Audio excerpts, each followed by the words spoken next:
Hello बच्चों, कैसे हैं आप सब। लास्ट वीडियो में हमने मैट्रिक्स स्टार्ट की थी और उस वीडियो में हमने देखा कि मैट्रिक्स की डेफिनेशन क्या है, मैट्रिक्स को लिखा कैसे जाएगा और कुछ बेसिक प्रॉपर्टीज भी हमने मैट्रिक्स की पढ़ी थी। इस वीडियो में चलो स्टार्ट करते हैं कुछ और प्रॉपर्टीज जो मैट्रिक्स की हैं। तो सबसे पहले जो एडिशन में प्रॉपर्टीज होंगी मैट्रिक्स की, first one commutative.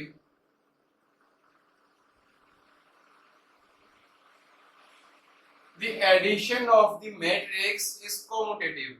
It means if A is a matrix and B is another matrix, then A plus B is equal to B plus A. ठीक है, कोई फर्क नहीं पड़ता कि मैं A में B को ऐड करूंगा या B के अंदर मैं A को ऐड करूंगा। तो एडिशन में जो हमारी प्रॉपर्टी है वो कॉम्यूटेटिव है, A plus B is equal to B plus A. Second, associative. It means A plus B plus C is equal to A plus B plus C. जो हमारा एडिशन है मैट्रिक्स का वो एसोसिएटिव प्रॉपर्टी को भी hold करता है। Third one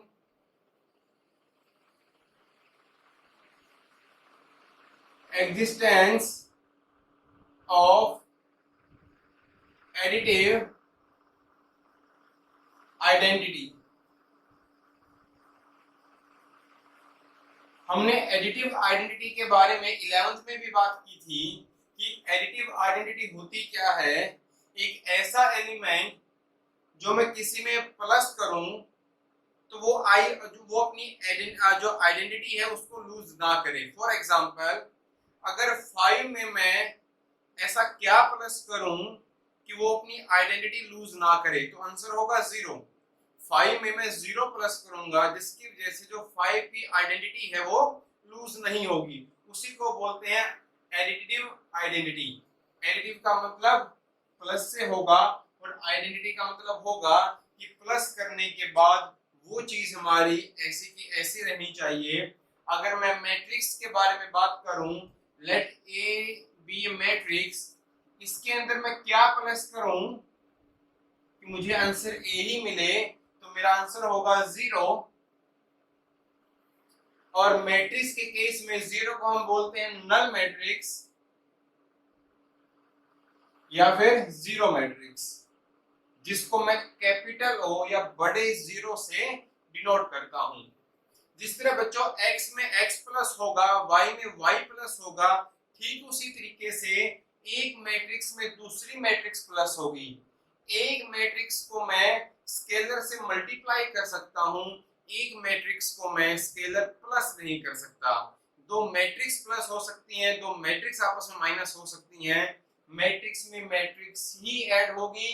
तो जो ये 0 मैट्रिक्स है इसको मैं नल मैट्रिक्स बोल दूंगा, जिसके सारे एलिमेंट कैसे होंगे 0 0। तो ये कोई स्केलर क्वांटिटी नहीं है, ये मैट्रिक्स है तो इसको भी मैट्रिक्स होना पड़ेगा, क्योंकि मैट्रिक्स के अंदर एक मैट्रिक्स ही ऐड हो सकती है।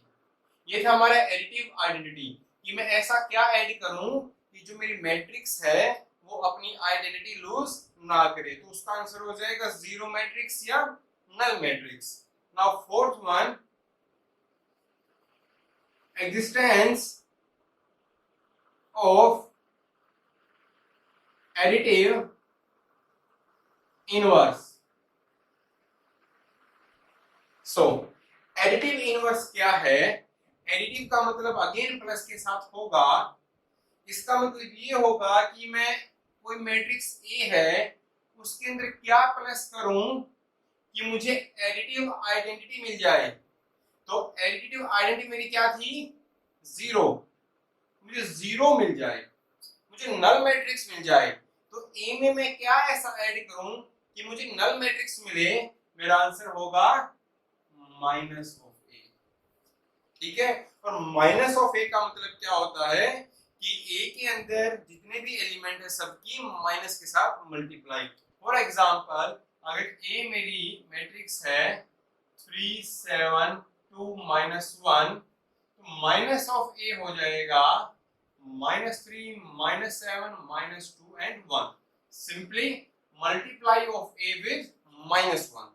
इस केस में एडिटिव इनवर्स हो जाएगा माइनस ऑफ दैट मैट्रिक्स. ठीक है बच्चों. नाउ फिफ्थ प्रॉपर्टी, वो हमारी कुछ मल्टीप्लाई के बारे में. स्केलर जो क्वांटिटी है जब उसको मल्टीप्लाई करूंगा किसी मैट्रिक्स से, for example m be a scalar quantity, वो स्केलर है m. अगर a प्लस बी करता हूं, तो दो मैट्रिक्स है मेरे पास a प्लस बी, उन दोनों को मैं m से मल्टीप्लाई करूंगा, the answer will be m into A plus m into B. बड़ा सिंपल अलजेब्रा है जो आपने छोटी क्लासेस में पढ़ा है कि m into A plus m into B. 6 जो प्रॉपर्टी हो जाएगी, लेट m एंड n मेरे कोई दो स्केलर क्वांटिटी हैं, तो इस केस में m प्लस n इंटू ए करूंगा. a मेरी कोई मैट्रिक्स है, तो m a plus n e, कुछ ऐसा हो जाएगा. सिंपल सिंपल जो हमारे 10th में 9th में सिंपल अलजेब्रा है, a plus B into A minus B, simple वही कंसेप्ट है मैट्रिक्स के साथ भी. Seventh is let m and n कोई दो स्केलर क्वांटिटी हैं, तो m n into a will be m into n a और n इंटू m a. आप एक स्केलर क्वांटिटी की जैसे मर्जी मल्टीप्लाई कर सकते हो, कोई फर्क नहीं पड़ता कि आप n की पहले मल्टीप्लाई करते हो या फिर n की पहले मल्टीप्लाई करते हो. ठीक है बच्चों, ये कुछ प्रॉपर्टीज थी जो एडिशन में, और जो कुछ अगर आपका स्केलर क्वांटिटी है उसको अगर मल्टीप्लाई करते हो किसी मैट्रिक्स के साथ, तो कुछ इस तरह उनका यूज करना है. चलो अब सीखते हैं कि मल्टीप्लाई ऑफ टू मैट्रिसेस. अगर आपके पास दो मैट्रिक्स हैं, उनकी मल्टीप्लाई कैसे करनी है. नाउ मेरे पास दो मैट्रिक्स हैं, मैट्रिक्स ए एंड बी. चलिए देखते हैं उनकी मल्टीप्लाई पॉसिबल कैसे होगी. लेट लिख देते हैं मल्टीप्लिकेशन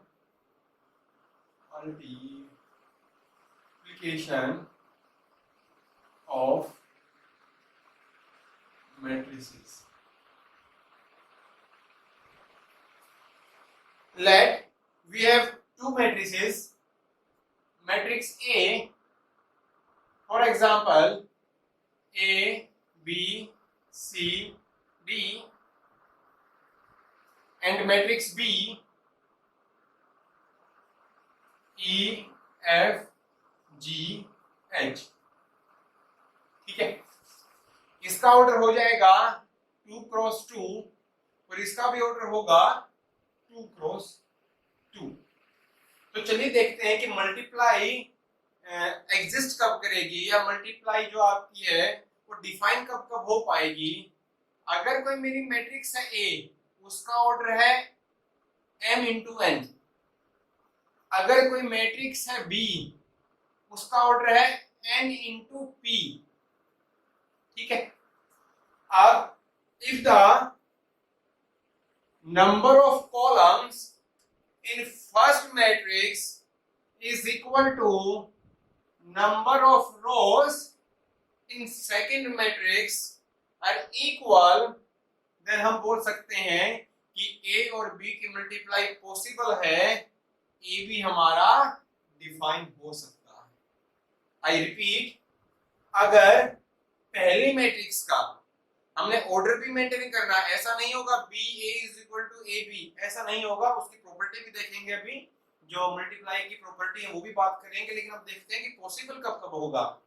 एक मैट्रिक्स ए है, पहली मैट्रिक्स ए पहली वाली, जिसको मल्टीप्लाई करना है. फॉर एग्जांपल ये पहली है, ये आपकी दूसरी है. पहले मैट्रिक्स के number of columns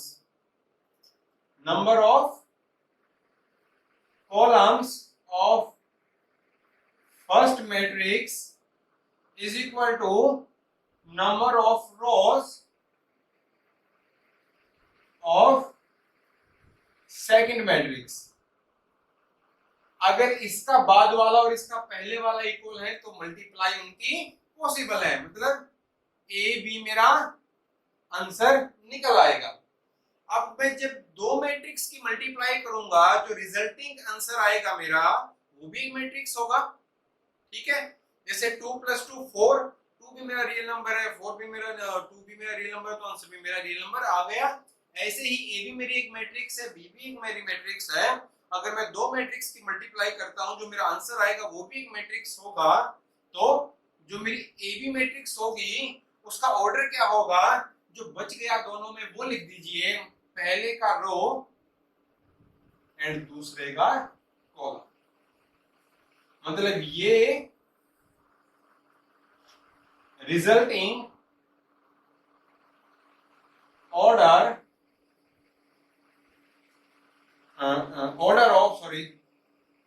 order of resulting matrix. जब ए और बी की मल्टीप्लाई करके जो मैट्रिक्स आएगी उसका ऑर्डर क्या होगा, पहले वाले का रो और दूसरे वाले का कॉलम। ठीक है बच्चों, चलो एग्जांपल लेके करते हैं और देखते हैं कि मल्टीप्लाई कैसे पॉसिबल होगी दो मैट्रिक्सेस की। So let us take two matrices, matrix A 1 2 3 7 and matrix B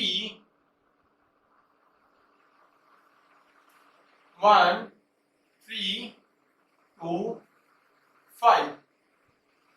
Okay, now order is 2 into 2, order is 2 into 2, these two are equal, it means multiply possible हो पाएगी, और जो आंसर होगा मेरा ए बी का उसका order हो जाएगा this two and this two, it means 2 cross 2। अगर वो 2 क्रॉस 2 वाली होगी तो कैसी कैसी दिखाई देगी, A11 A12 A21 A22। बोलो हाँ या ना, ये क्या होते हैं, एलिमेंट्स ऑफ मैट्रिक्स। ठीक है, जो हमारी ए बी मैट्रिक्स आएगी वो हमारी 2 into 2 ऑर्डर की होगी, और उसके अंदर जो एलिमेंट होंगे वो कुछ ऐसे दिखाई देंगे, मतलब 4 एलिमेंट होंगे, एक एलिमेंट इधर आएगा, एक इधर और एक इधर आएगा। अब हमको इन एलिमेंट्स की वैल्यू फाइंड करनी है, ठीक है। तो सबसे पहले देखते हैं कि A11 इधर कौन सा एलिमेंट आएगा। तो A11 ध्यान से देखना, A11 का मतलब क्या है, first row first column, first row and first column. जो फर्स्ट रो आएगी फर्स्ट मैट्रिक्स से आएगी, फर्स्ट कॉलम आएगा सेकंड मैट्रिक्स से, ठीक है। I repeat, it's A11। A11 का मतलब क्या है, पहली रो और पहला कॉलम, ठीक है ना, पहली रो और पहला कॉलम। तो पहली रो आएगी इधर से, पहला कॉलम आएगा इधर से। बोलो हाँ या ना, पहली रो इधर से उठाओ और पहला कॉलम इधर से उठाओ। तो पहली रो क्या है 1 2 और पहला कॉलम क्या है 1 2। तो 1 into 1 1 cross 1 plus 2 into 2 2 cross 2, it will be 5. Okay, A11 का मतलब पहली रो एंड पहला कॉलम। तो पहली रो कहां से आएगी, यहां से। क्यों, क्योंकि जो रो इसको मिलती है वो कहां से मिलती है, पहले मैट्रिक्स से, और जो कॉलम मिलता है वो कहां से मिलता है, यहां से। अभी तो बात की थी, जो रिजल्टिंग मैट्रिक्स होगी उसकी रो कहां से आएंगी, पहले वाले से, कॉलम कहां से आएगा, दूसरे वाले से, 2 into 2। ठीक है, अब बात करेंगे नेक्स्ट एलिमेंट की, A12। A12 का मतलब पहली रो एंड सेकंड कॉलम, पहली रो एंड सेकंड कॉलम। रो कहां से आएगी, यहां से, एंड सेकंड कॉलम कहां से आएगा, यहां से। तो first row and second column, first row is 1 2 second column is 3 5, तो इन दोनों की मल्टीप्लाई, तो 1 into 3 plus 2 into 5, that will be 13. बोलो हाँ या ना? Again 2 1. If I say 2 1, it means second row and first column. रो यहां से आएगी, कॉलम यहां से आएगा. Second row first column, second row first column, second row 3 7, first column 1 2. Multiply कर दो. 3 into 1 plus 7 into 2, 17. Now last one, A22. It means second row second column, second row second column, second row 3 7, second column 3 5. Multiply कर दो. 3 into 3, 7 into 5 and 44. ठीक है. अब A11, A12, A21, A22 इन सभी की value मुझे मालूम है, इधर रख देता हूं. और मेरा जो ये आंसर आएगा 5 13 17 एंड 44. ये मल्टीप्लाई हो जाएगी matrix A and matrix B की. ठीक है. एक और एग्जांपल लेते हैं जिसके अंदर इसका ऑर्डर अलग होगा और इसका ऑर्डर अलग होगा. उसको देखते हैं कि कैसे सॉल्व करना है. I have written two matrices, matrix A and matrix B. The order of matrix A is 2 cross 2 and the order of matrix B is 2 cross 3. Now AB, multiply of A and multiply of B is possible because number of columns of first matrix is equal to number of rows of the second matrix. तो resulting जो AB है उसका order क्या होगा? 2 cross 3. It means वो कुछ ऐसी दिखाई देगी. A11, A12, A13, A21, A22, A23. ठीक है. Now we have to find 6 elements. Now A11 will be first row first column. This is first row and this is first column. -3 into 2 plus 0 into 7. The answer will be -6. Now A12 first row second column. -3 into 1 plus 0 into -1. The answer will be -3. A13 first row third column. -3 into 5 plus 0 into 2. The answer is -15. Now A21 second row and first column. 5 into 2 plus -2 into 7. It means -4. A22 second row second column. 5 into 1 plus -2 into -1. 2 and 5 7. Now A23 second row and third column. 5 into 5 plus -2 into 2. -4 21. ठीक है. तो इस तरीके से सारे element हम find कर लेंगे. उन सभी एलिमेंट्स को मैट्रिक्स के अंदर लिख डालेंगे. तो -6 -3 -15 -4 7 and 21. तो this is the product of A and B. ठीक है. और इसी तरीके से आप 3/3 ऑर्डर की मैट्रिक्स की मल्टीप्लाई कर सकते हो. सबसे पहले आपको देखना है कि number of columns in first matrix, number of rose in second matrix दोनों इक्वल होने चाहिए. चलिए कुछ प्रॉपर्टी देख लेते हैं मल्टीप्लाई की. सो लेट अस सी जैसे हमने एडिशन की कुछ प्रॉपर्टीज देखी थी, हम देखते हैं कि मल्टीप्लाई की भी कुछ प्रॉपर्टीज हैं। तो सबसे पहले नॉन कॉम्यूटेटिव, जो मल्टीप्लाई है वो कॉम्यूटेटिव नहीं होती। It means A B is not equal to B A.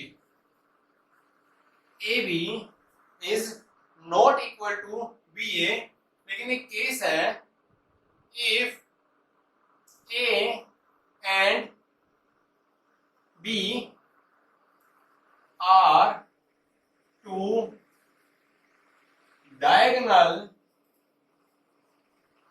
matrices of same order। अगर ए और बी तो डायगोनल मैट्रिक्स हैं, डायगोनल मैट्रिक्स हमने लास्ट वीडियो में पढ़ा था, और सेम ऑर्डर की हैं, जिनका ऑर्डर सेम है, देन कॉम्यूटेटिव लॉ को होल्ड करेगी, and commutative will be follow। जो कॉम्यूटेटिव लॉ है वो फॉलो करेंगे अगर डायगोनल मैट्रिक्स है सेम ऑर्डर की। Second, associative law. It means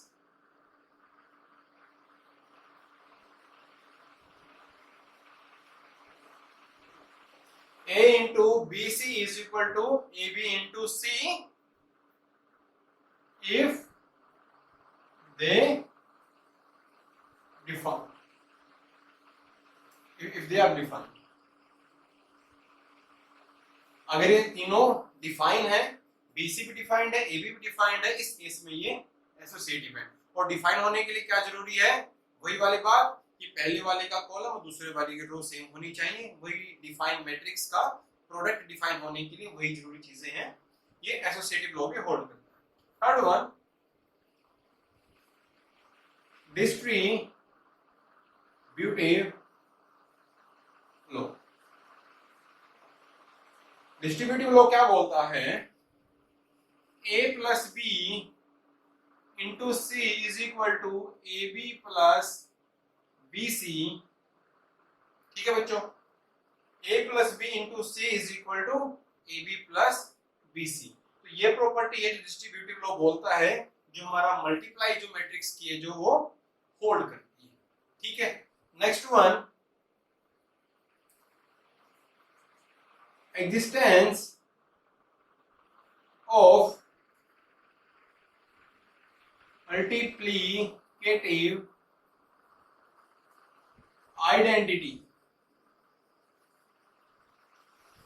multiplicative identity,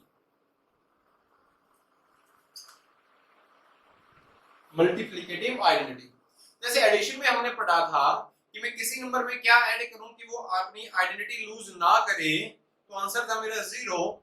ऐसे ही मैं किस नंबर की मल्टीप्लाई करूं किसी नंबर के साथ कि वो अपनी आइडेंटिटी लूज ना करे, तो आंसर विल बी 1। अगर मैं 5 की मल्टीप्लाई 1 के साथ करता हूं तो 5 तो 5 रहा, तो वो चेंज नहीं हुआ। तो मैट्रिक्स के केस में भी सेम है। अगर कोई मैट्रिक्स है A, उसकी मल्टीप्लाई करता हूं I के साथ, I will be identity matrix, जो हमने कल पढ़ा था पहली वाली वीडियो में। आइडेंटिटी मैट्रिक्स में वो मेरा I है। आइडेंटिटी मैट्रिक्स बोल लो या यूनिट मैट्रिक्स बोल लो, जिसके सारे डायगोनल एलिमेंट कैसे होते हैं? 1 1 1, तो उसको हम I से डिनोट करते हैं। तो मल्टीप्लिकेटिव आइडेंटिटी क्या हो गई मेरी? I हो गई, आइडेंटिटी मैट्रिक्स हो जाएगी। ठीक है बच्चों, ये कुछ 5 प्रॉपर्टीज थी, 4 प्रॉपर्टीज थी जो मल्टीप्लिकेशन ऑफ मैट्रिक्स फॉलो करते हैं। चलिए कुछ पावर भी देख लेते हैं। अगर एक मैट्रिक्स है उसकी पावर कैसे है, उसकी पावर 3, उसकी पावर 2, उसको कैसे सॉल्व करना है। तो मैट्रिक्स की पावर देखने से पहले एक प्रॉपर्टी देख लीजिए जो काम आएगी आपको। इसमें हमने जैसे पहले करते थे, अगर a into B is equal to 0 है, अगर कोई दो नंबर है हमारे पास और उनकी मल्टीप्लाई 0 है, तो क्या होगा? आइदर a 0 और b 0। दो नंबर की मल्टीप्लाई 0 है, इसका मतलब दोनों में से किसी एक का 0 होना जरूरी है। लेकिन मैट्रिक्स के केस में ऐसा नहीं होता। Matrix A and matrix B, if I multiply these two matrices, the answer will be 0 and 0.